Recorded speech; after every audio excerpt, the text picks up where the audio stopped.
This is the biggest news about Formula One team principals probably ever. Genuinely. This is huge.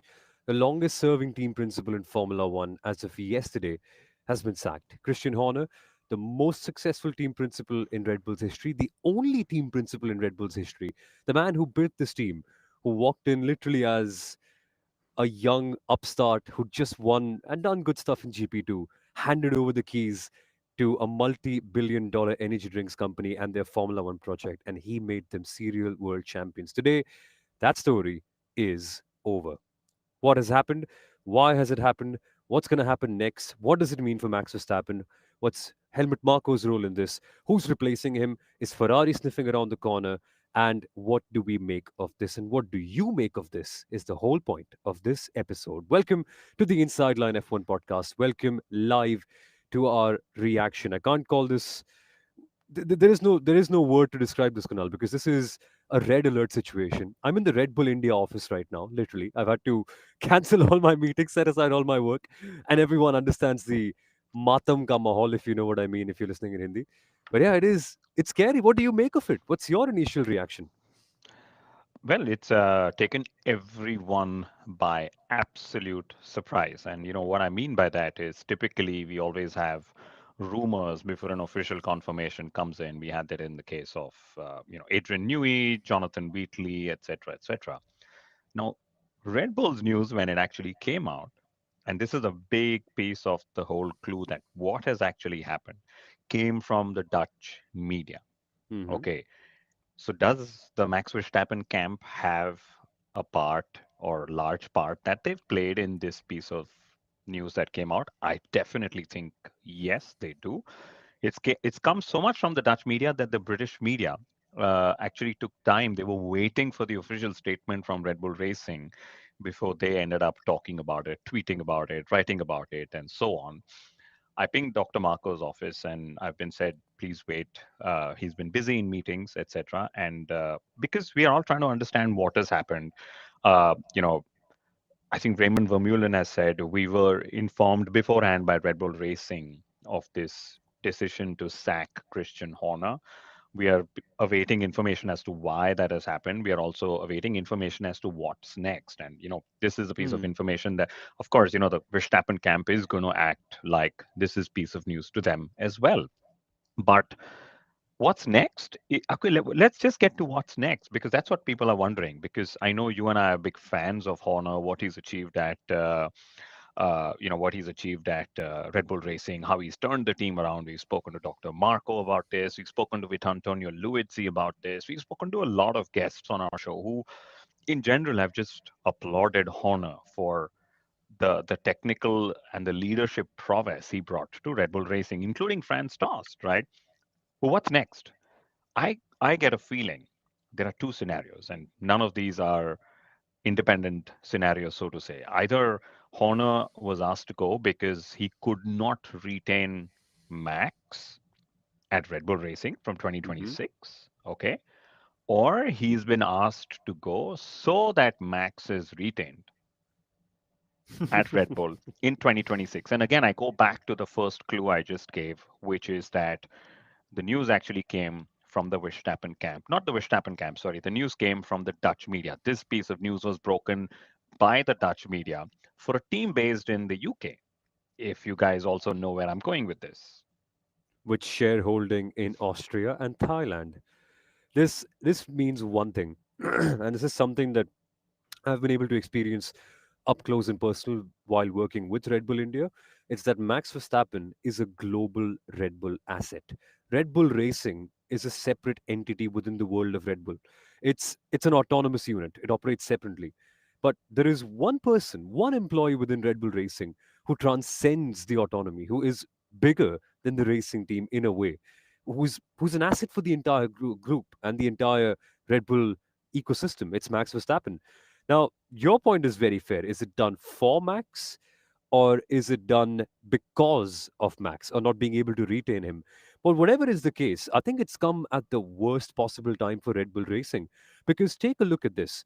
Red Bull are now transitioning into a new chapter in their history, one that they have never written before, one where they are making their own power units, One where they don't have the genius of Adrian Newey, and one where they also don't have a long standing political figure now who knows how to navigate the sort of choppy waters of Formula One, which, by the way, Christian Horner did from the first day he walked into Formula One. Like, I was just reading this piece on the race talking about this.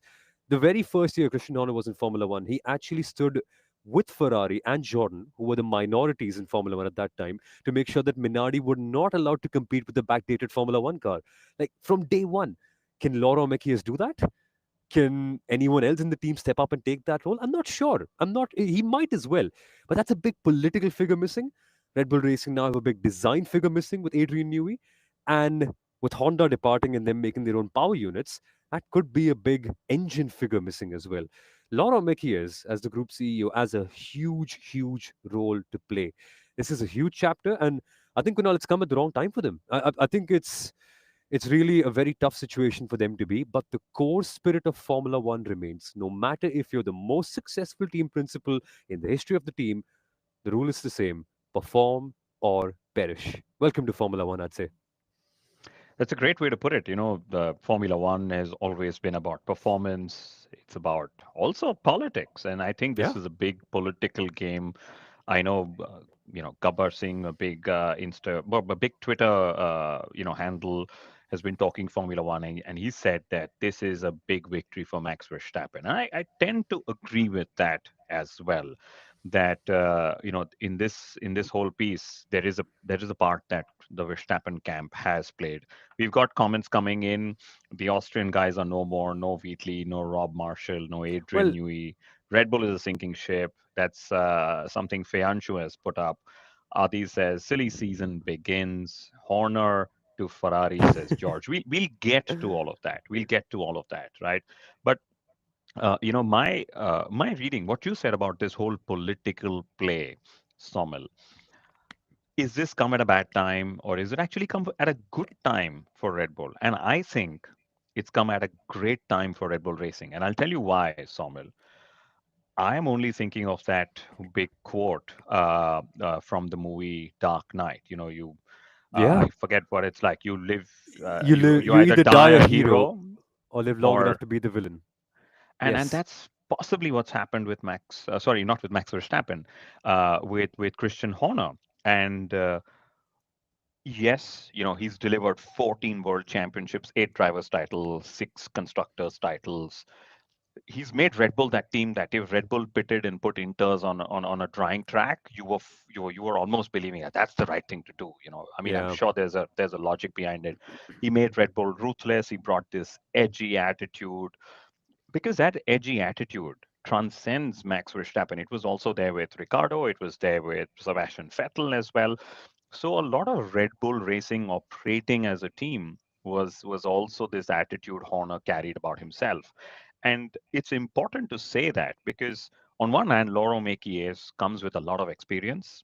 And I think that is important when you actually are replacing somebody like Christian Horner. The first and most important thing is, are you able to technically lead the set of engineers and teams forward? Because Yeah. these are 1,000 people operations. It's not that Loro is going to build the car. He's going to lead the people in a direction who he's going to lead all these smart engineers in a direction that the team needs to go, whether it's the power units, whether it's the chassis aerodynamics, and all the other parts that go with it.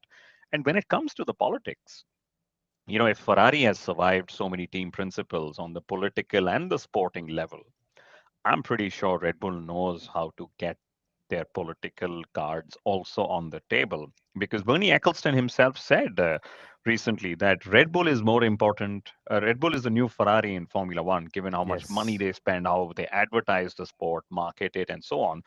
So my reading is that this has actually come at a great time because it had to fall in such a manner for Red Bull to start rebuilding their blocks.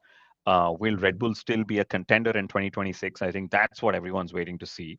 But would Red Bull, in the longer term, have survived under Horner's leadership? Is probably what the board did not be convinced about, even though they were convinced about 18 months ago. Remember that.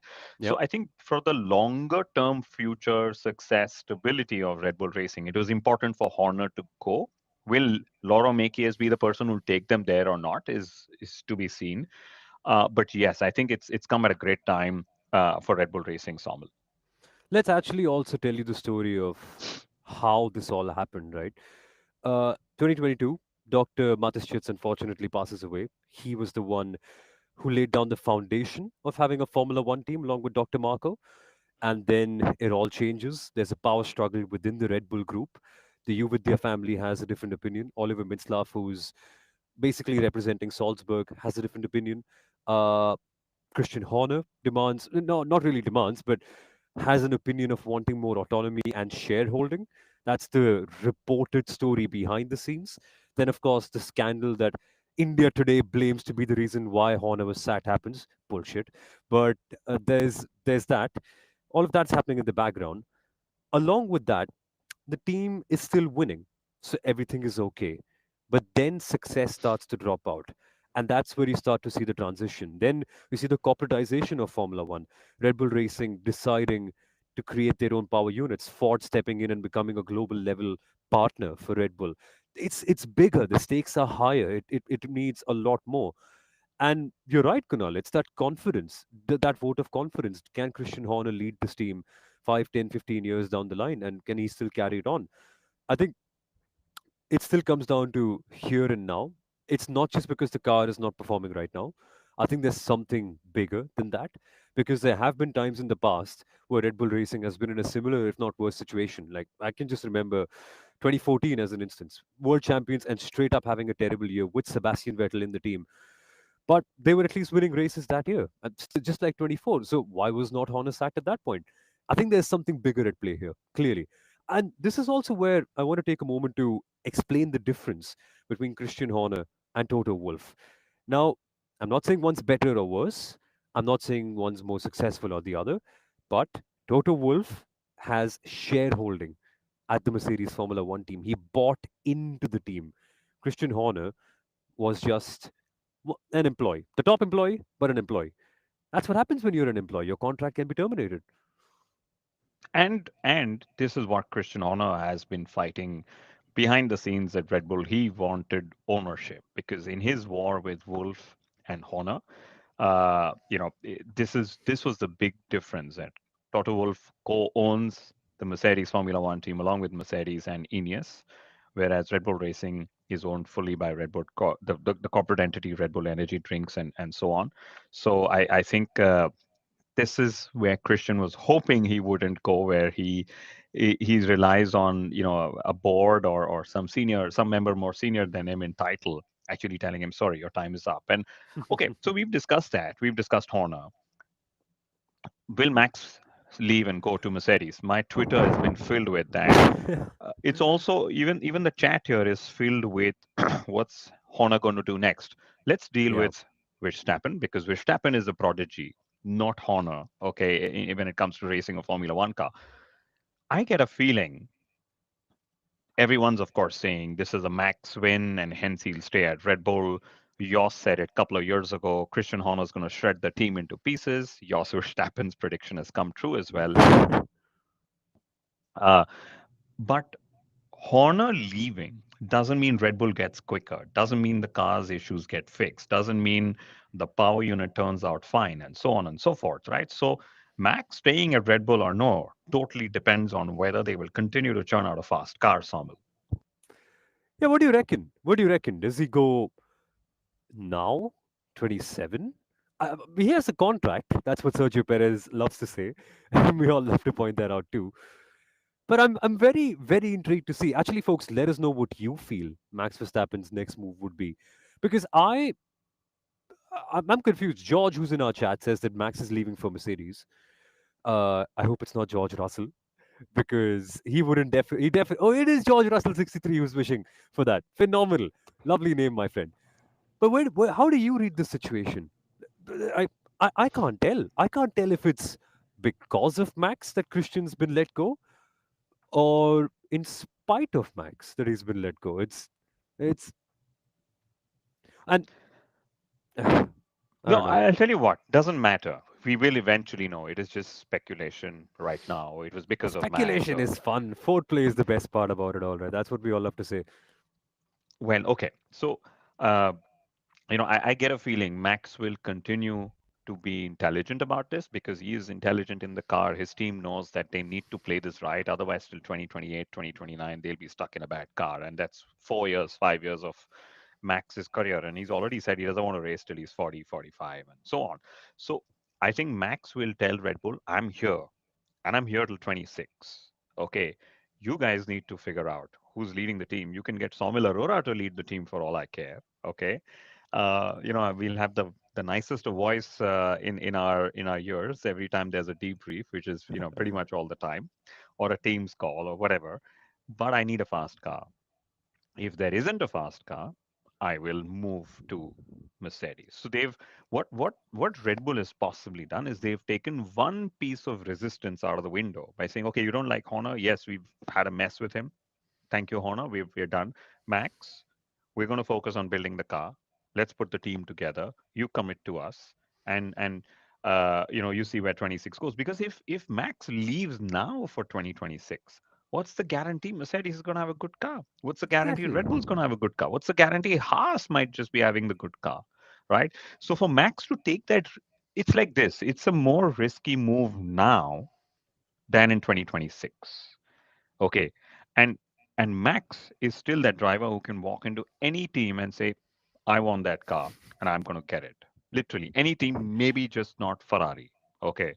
But maybe even in fact Ferrari, I don't know. But hence, if you were to de-risk your move, given that anyway 26 is a gamble, you stay where you are with the people with the your demons right now at Red Bull. Yeah. You know what's at stake. And then if they are unable to deliver, say, guys, I trusted y'all, but I just need a fast car and I'm going to Mercedes. So that's probably where it's all going to go. Somal, that's my reading. I think similar for me too. I think it depends on power unit number one because Formula One now is getting so close with everything, including the designs. Like last year of this aero regulations, and you can see how close qualifying is. Q1 in Silverstone, the gap between P1 and P19 was 6 tenths of a second. So realistically, there's barely anything, right? There's literally barely anything. So if you go to Mercedes, if you go to Red Bull, you can expect a very similar aerodynamic performance because you believe that these teams with the best resources will be able to make it all happen. It's just that if the if the power units are okay, if the foundation of your race car is fine, which wasn't fine for Red Bull in the Renault era, as Feyanshu pointed out earlier, that I think will define the next 2 3 years. Because take a look at what happened after 2014. Renault struggled, Honda struggled, Ferrari took 5 years to catch up, and when they did, it turned out that their engine was actually illegal. And since then, they haven't been able to win anything. So I think it fundamentally boils down to the power unit. And yes, you might also argue that, hey, nowadays the power units are more or less equal, apart from Alpine. So what's the difference? Well, they get equal after a point, they don't start equal. And I think Max's decision will largely weigh in on that. But Yeah, we yeah. have comments. We've got You're saying? comments. Let's switch to some of those comments because I think we've spoken about what's happened with Christian, why it could have happened, where the news story broke out from, what could Max do from here on, so to say. I think we should spend a couple of minutes just understanding what Christian Horner's done to Red Bull. Red Bull, if you remember, Somil, last year, Austrian Grand Prix, we had Dr. Marko on the podcast saying when we started off, everyone thought we are the party team. Everyone wanted to host a party. But guess what? We are not the party team. We are the world champions, and they've beaten car manufacturers at a car racing sport. I think Christian Horner, with those 14 titles, and the key part here with those 14 titles, what I love to add is he's done that with different drivers, Vettel and Verstappen. He's done that with different power unit manufacturers, Honda and Renault. Yeah. He's done that across three regulatory rule sets, and I mean large ones. Okay, the ground effects era that's there right now in 2021, which was the end of the previous era of Formula One, and then during the blown diffuser and whatever other eras that Sebastian Vettel was a part of. So I would say most successful, but also most consistent team principle, which is why I have a feeling he's not done with Formula One just yet. There's two possibilities of what could happen here, in my feeling, and we can just get to this a couple of minutes. We promised y'all 15 minutes. We're at 20 minutes. That always happens when Samuel and I speak, especially if I have to speak about Red Bull. But I think he's going to take. He's definitely gotten a big, severance check or whatever you call it. Yeah. Could he take that and go buy a stake in, say, I don't know, Alpine is always available for sale, right? Could Always. or a stake in it, because see, what did Christian want at Red Bull? He wanted ownership of a Formula One team. Could he work with Flavio Briatore to get something going at Alpine? Becomes an independent manufacturer with Mercedes engines. Could that be? Or could the rumors, that Frederick Vasseur's contract at Ferrari comes to an end this year? Could Ferrari finally say, Horner, why don't you come? And we could get Horner and Hamilton trying to beat Verstappen and Wolf. Can you imagine? The team principals and the teams and everything would have swapped. That could Yeah. very well be one of those things, because that's where what Adi is saying, the silly season now begins. George is saying Max is leaving for Mercedes. Abhinav, we've just answered Horner to Ferrari. And George has also said, Horner might flirt with some of the Italian co workers. He has the cutthroat mentality to win. Well, okay, let's see where that goes. So, what do you think is happening, Samuel? Closing thoughts. Yeah. What I think is happening is Christian Horner's too big to stay out of the sport. Like, I think he's too big. He's only 51, is he not? I think he still has got many, many, many, many, many, many, many years in Formula One. And the way this has all ended, it's unfinished business, clearly. Uh, Hell, he could start a 12th Formula One team. That's what one of our former guests on the Inside Line F1 podcast is trying to do. Otmar Safnauer, he's trying to get investment externally to start a 12th Formula One team. Christian Horner could start a 12th Formula One team. And who's to say no to him? Would you deny him with all of his pedigree? I don't think you would. Alpine's an option. Yeah, I think he's too big to ignore. He's too big to ignore. But before we end, I really do want to acknowledge a few of the comments because we haven't been able to go through all of them. And that'll be a good note to end on, just by also mentioning what Red Bull's next plan of action is. So, awkward, Ricardo was also his creation in a way. Absolutely. Dr. Marco has a big hand in that, though. Let's not forget. Fayanshu, even if Max stays till 26, it's not the year RB will be quick following the trajectory. Well, you never know. You never know. George says, even though Max makes his own decision, he's more controlled by Yos, and Yos is definitely liking what Toto is offering. And for my boy, George, he will get the heat of blindly trusting Toto. Well, yeah. Toto Wolf could have avoided all of this by just signing Lewis for a 2-year contract. But He anyway, could have. Uttara says, I'm waiting for Jos Verstappen's press quotes on this. It's going to be diabolical. Yes. And awkward is actually said. Not Toto, sorry. Christian Horner deserved a farewell race. Red Bull always does these kind of things. I mean, when it comes to sacking people, well, you don't get a farewell. Sorry. But I think once he's passed away, he deserves a statue because he built this. This is his team. Like, sure, there's Thai and Austrian money, but to to do what Christian Horner has done, my only request to all of you would be, don't forget him. Please do not. He is one of the greatest team principals that Formula One has ever seen today. He could be even greater in the future. His chapter is not over. Do not underestimate his achievements. 14 world championships is silly.